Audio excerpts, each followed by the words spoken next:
Wow.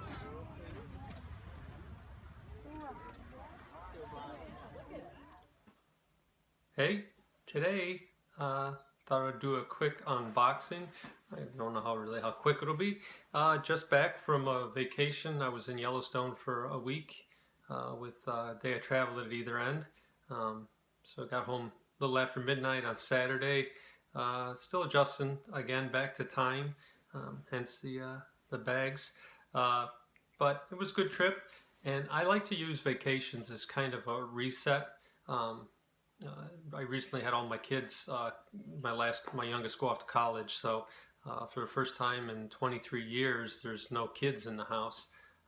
So there is, a lot of time there that you normally do stuff with your kids, and they're not here. So I also like to look at things when I'm on vacation, and you analyze everything. And one of the things I looked at is how I'm collecting and what I'm doing with my collection. Setting up this comic den, with my records and other movie memorabilia, stuff like that. It's really gets you to enjoy your collection more. So I guess for viewers out there, if you haven't already done so, even if it's not an entire room, even if it's just a bench or a desk or a cubby on a bookshelf, do something where you display the stuff you really love.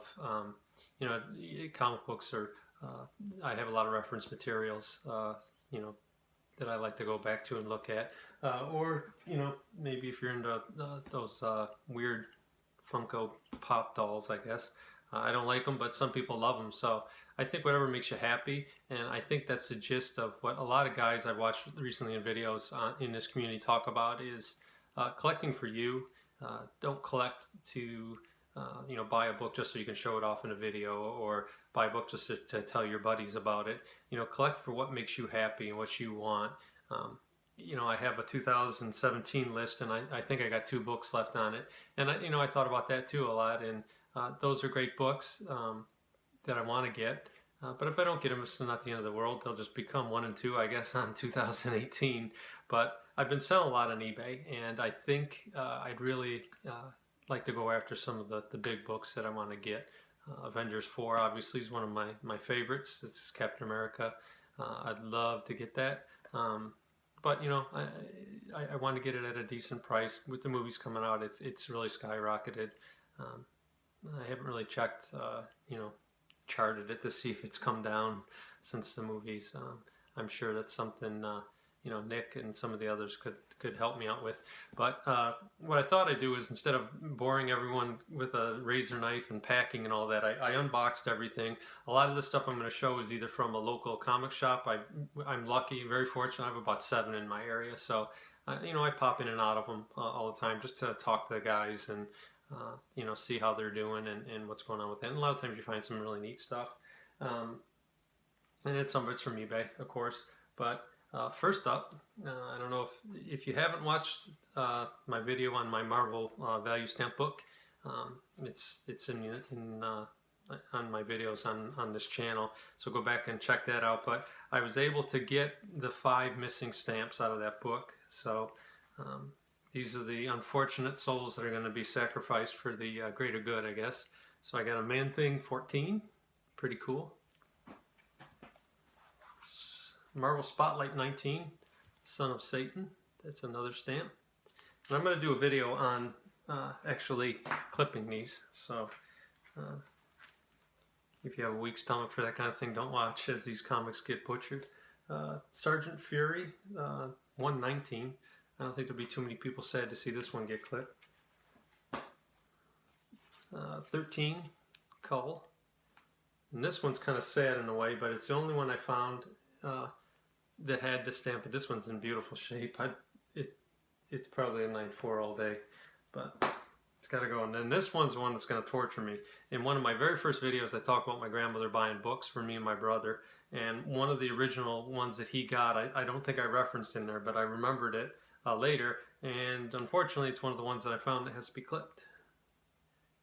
So Frankenstein's Monster, number 12. So I'm sure my brother, if he sees this, will be imploring me not to cut this, but I need the value stamp. So those are done, so that's kind of good. you know, I got all of them for less than I think $12, $13, so that's not too terrible. I'm still well under what I would hoping to spend on that book. Next up, let's do some local comic stuff that I did. One of the shops I ended, the owner told me that I should get this, that I'd enjoy it. I think he gave it to me for like 50 cents. He just wanted me to read it. I guess it's supposed to be pretty funny. Kind of familiar with Scotty Young, not super familiar, but I'll look at it. I'm sure it's funny. And then I got a stack of those True Believer books. I don't know if any of you have them. I'm sure most of you do, but they're just kind of fun. And I love looking at the covers. And it's nice because you can go through and it's the original book. The difference is it's not in the newsprint. It's actually in the glossy paper like the cover. So they do stand out a little bit better. And I find that they're a little bit easier to read, especially in my advancing years and my poor eyesight. So I got that one. I got this Captain America. And it's nice that they talk about Jack Kirby on there because it was his 100th birthday a while back. And it's nice that they honor him that way. I got the Thor versus the Hulk book.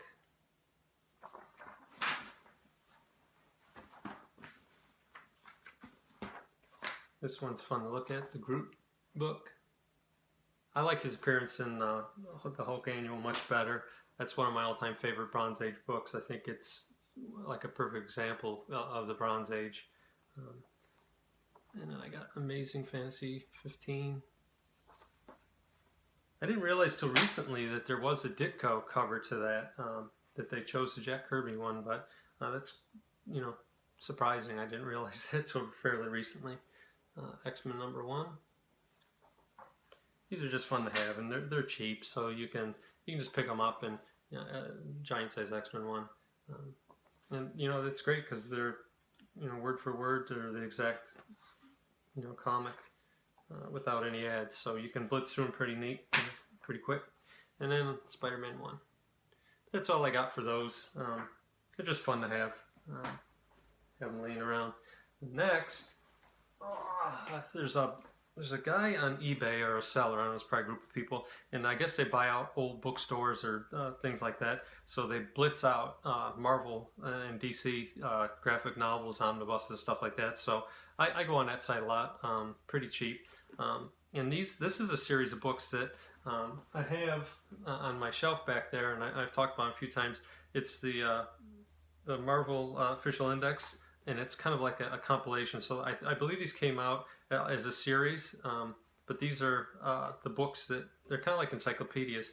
So the first one I got was Thor to complete my collection. The thing I love about them is they give you a cover, picture, and then they give you a synopsis of the story, and they tell you who wrote it, all that kind of good stuff. So, for someone that's a new collector, I'd say go out and grab these. They're $20, but online I think I paid like $6 for this one.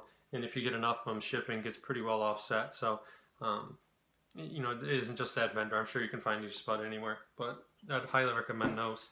And then the other one that I got the Spider-Man one. So it's really fantastic. Speaking of fantastic, I don't know that they made one of these in Fantastic Four. I know that there's an official index to the Fantastic Four, but I don't think there's a volumized edition like this. So that's one I wanted to get as well. And also, I don't think they have the Hulk. That's the other one I was looking for. They may have them, I don't know. And then these next two are really cool. They're called Marvel First, 1970s. So it shows the first appearances of several Marvel characters. Of course, they give you the covers to each one of them. So it's kind of cool. But yeah, in Humans, Savage Tales, they have Man-Thing. Marvel Spotlight 1, that's Red Wolf. Marvel Feature 1, that's the Defender's appearance, and so on. They have Werewolf by Night and all of those in here. Luke Cage, and it's pretty neat because it shows the episodes. There's a nice Gil Kane up to nose shot for you. The issues where these guys first showed up, so it's pretty neat. And then I got the 1960s version of that as well, which is really cool. It's nice they give Amazing Fantasy 15 and the shot on the back. But this is, these are great. I mean, and again, they're printed with not newsprint, but the actual. You know, back in the day, I think they called it Baxter paper, but it's just really nice. The colors are lush. You can read it really easily. And again, you can read these without feeling bad about touching and soiling your old comics. I know I always point and say, keep reading, but in some cases, keep reading could lower the value of your books. And the next one I got was a collection, and I've started to like these a lot. I do read digitally a lot, but I got the Korvac Saga, and it has everything in it. And the neat thing about this is they capture all the issues. So part of the Korvac Saga, back when I was a kid, that I didn't read was Store Annual number 6, and that started the whole Korvac saga, where Korvac got into, I think it was Galactus's ship, and turned into Mysterious Michael or whatever he ended up calling himself. But I like these collected editions because it is nice to sit out on the porch or wherever you are and read them. There's something about holding the book in your hand that digitally, obviously, you don't get. I do have a big iPad, so that's nice, but sometimes it is nice to read them, and it's cool just to pull that thing out because you can grab that and go, and you don't have to have, you know, all the floppies with you.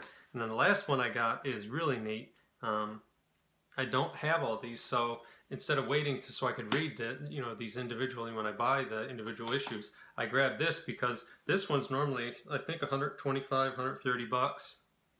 Yeah, 125 it's listed as, and I got this for $40 on that site. So if you can grab something like this thing is a honking book. Stop a bullet. And it has every single issue on the back and all the covers, and it's neat because it's all of the appearances. So it's where, you know, Marvel Spotlight 2 where it started, and then it goes through, and any appearances where, like, he was in Dracula or he was in Marvel Team Up, those are all in here as well. And then his 1 through 43 runs. So this is a great thing, and I haven't opened it yet, but I'm reading about 4 books right now. So as soon as I finish those, this will be next on the list. And I just love the Mike Klugart throughout this. It's just a great book and fantastic price. So hard to pass up when you can save almost $100 on stuff. And then while I was at the local comic shop, one of the shops that, some of those that I got those at, I saw something that I'd never seen before, and I'm sure you can chime in the, you know, the notes below and tell me you've seen this, but I had never seen these before, and I didn't really realize, and now that I've got this one, I started looking into it, and there are a lot of these out there. So this one is Stan Lee Presents the X-Men, and it's a neat little book, you know, kind of like a paperback, and it's black and white on the inside. So at first, I think that wouldn't have been, you know, when this came out, I probably wouldn't have been that attracted to it. But the thing that I notice about these black and white books are you can really see the artwork a whole lot better. Let me get a good example of that you may not have when it's colored. I remember this because it shows all of the series. Like there's Storm flying, so you can see how much crisper it is, the artwork is, when it's just black and white. So it's pretty cool. But it, you know, it has Krakoa, giant size X-Men 1 in here in '94 and '95. It's really cool. Definitely a cool book. Yeah, it's just great. It's Dave Cockrum, not one of my favorites, but looking at the black and white is awesome. So this is something I'm going to look at, and maybe I'll grab some more. But anytime I see something I've never seen before, I try to grab it. And I also try to do as much as I can at local comic shops because they're going to go away if you don't support them, and then you're at the mercy of eBay, which I found recently, and I'll talk about that too when I get to it. It's not always great buying from eBay. Some of the prices and everything. So let me break these up because I got a lot of books to go through. I'll try to speed this up. I see here I'm almost at 15 minutes already. So these are just books that I got, either I needed to upgrade or I just liked them, or I was interested in reading them. Maybe I never had them before. Marvel Team Up 16. I love the 20 centers, and this is Spider-Man and Captain Marvel, and I believe it's the first appearance of the Basilisk, which I thought was well after this, so that's kind of cool. So you learn something new every day. I've been collecting since 1974, and I still am learning stuff, so it's great. And I picked up an Avengers 126. Don't have that, so it's a nice copy. I don't need, perfect books for my own collection. If they're Bronze Age, I usually go 8.0 or better. Silver Age 7.0 or better, or key issues. Obviously you take what you can get or what you feel like you want to spend. I got Avengers 4. I think that's just a great cover, and it's the first appearance of Shield Agent Hill, so it's kind of cool. It was inexpensive, so I grabbed it when I was at a shop. Miss Marvel 6. I'm trying to complete that run. I'm coming pretty close. I have a few more to pick up. I love this cover. As a kid, I remember buying this at a place called Dawes Drugs, and my issue is well loved and tattered, but this one's in great shape. I'd say this is probably at least an 8.0, maybe higher, but it's kind of a little bit more story on the Vision as I remember it, and I'll go back and read those as well. It's another one that I just replaced. I have this one, but mine is again pretty well beat up. Great Gil Kane art on the cover of this as well. It's great movement on that whole thing. There's so much going on there. And when I was a kid, I always loved these floating head issues, which they did a lot back then. Thor 226. I guess that's Galactus in his summer outfit, ready for the beach. It's a good one. One I didn't have, so Defenders 14. I have this one, but I believe my corner's clipped or something screwed up with it, so I grabbed this one. Defenders 31. Real close to getting what I want. I think I'm going to collect up to 40 on them, and that's it. One thing that I have noticed as I come back, and I talked about earlier about analyzing stuff that you do when you're on vacation. You look at what you're collecting or what your hobbies are, what your projects are, job, whatever.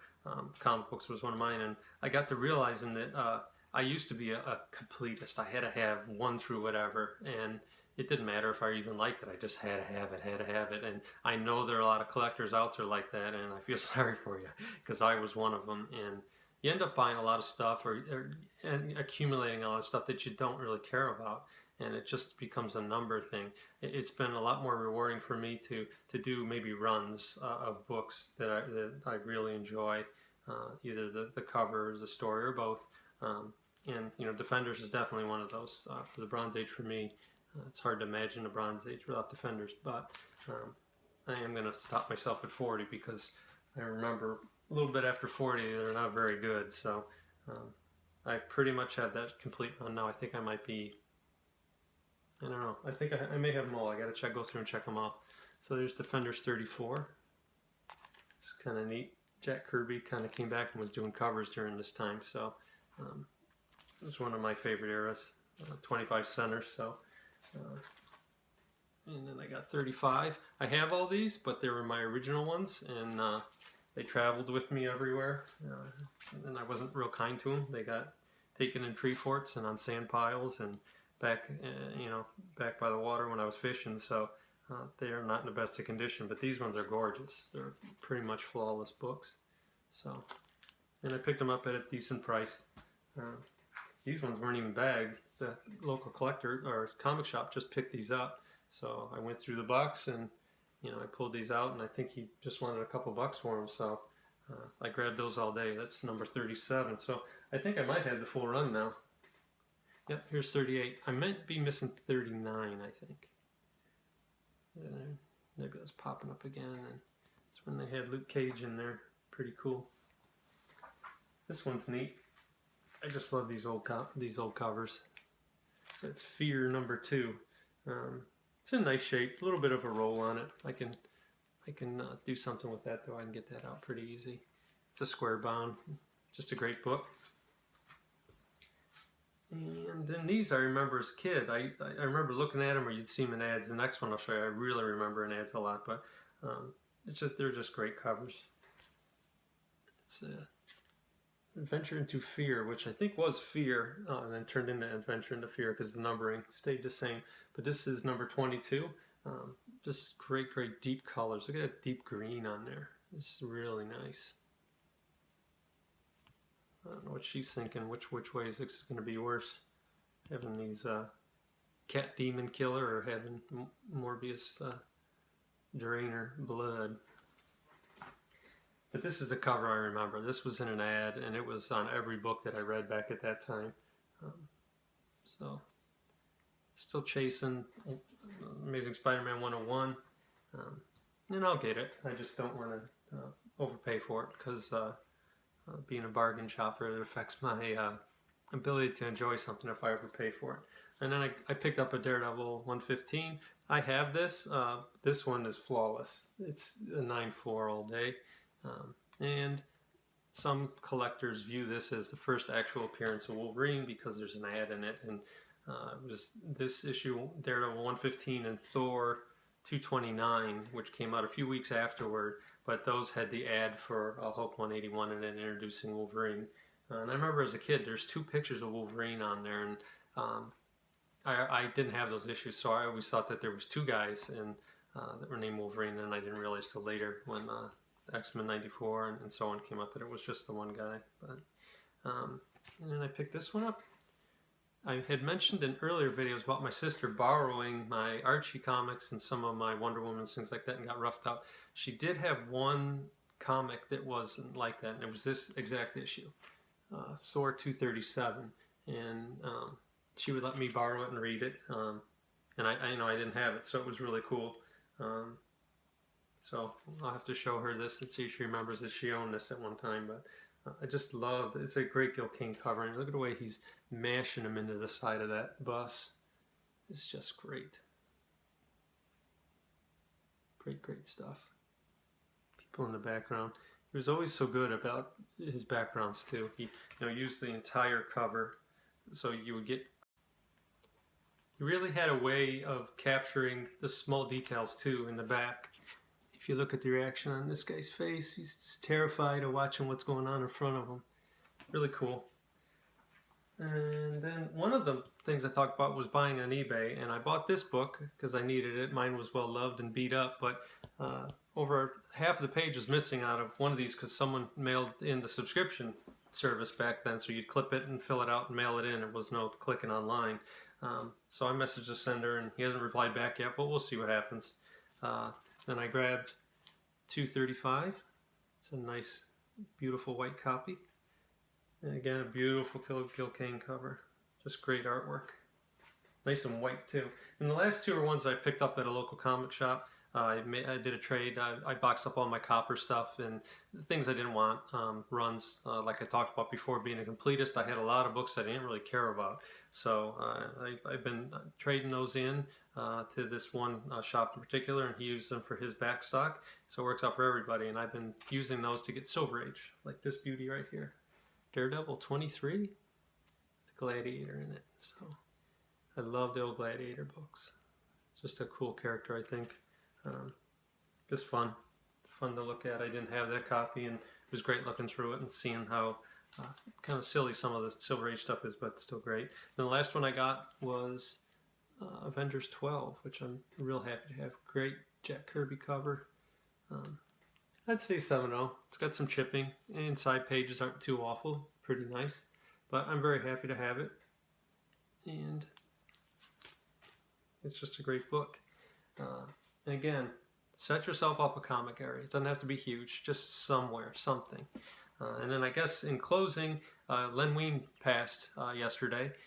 It's unfortunate, obviously, that anyone passes, but it impacts me because he's one of the guys I did want to meet. Rich Buckler died earlier in the year, and he's another one I want to meet because he was one of the creators of Deathlock. Len Wein had a huge impact on, all Silver Age, Bronze Age especially.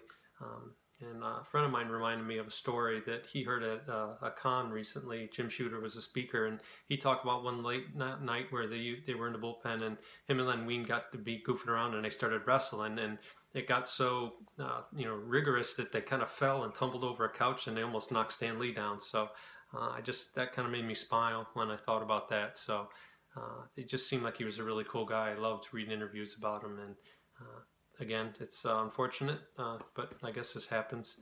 People pass, especially when you've been collecting as long as I have. People I remember probably are all in their 60s, 70s, or older. So um, get out and see the guys if you haven't seen what you want to see. Don't wait. And set yourself up a comic area. Until next time, keep reading.